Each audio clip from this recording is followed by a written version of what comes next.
2 araw naman bago magpasko at higit 1 linggo bago ang salubong sa 2025, talamak na ang bentahan ng mga paputok sa online marketplace.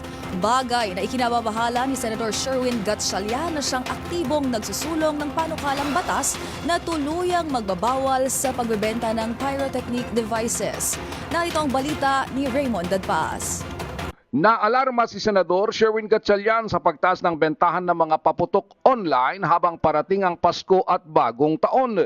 Ayon kay Gatchalian, panibagong hamon ito sa mga otoridad kaya't kailangan magpatibay ng batas para sa tuluyang pagbabawal ng bentahan ng mga paputok. Kasunod ito ng kanyang isinusulong na panukalang batas na Senate Bill 1144 o ang Firecrackers Prohibition Act na nag-amyenda sa Republic Act No. 7183 o an Act regulating the sale, manufacture, distribution, and use of firecrackers and other pyrotechnic devices.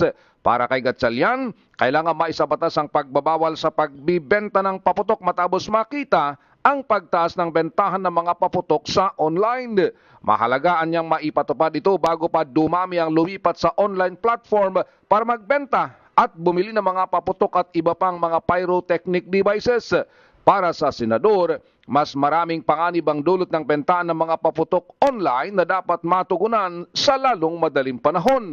Sa umiiral na batas, regulated lamang ang bentahan at paggamit ng mga paputok. Dito nagtatakda ang mga local government units o mga LGUs ng mga lugar kung saan maaring magtinda at may mga community fireworks sa pagdiriwang ng Pasko at Bagong Taon. Kung may mga pabor sa firecracker ban, ay may mga tutol din dahil isa itong malaking industriya para sa kanila.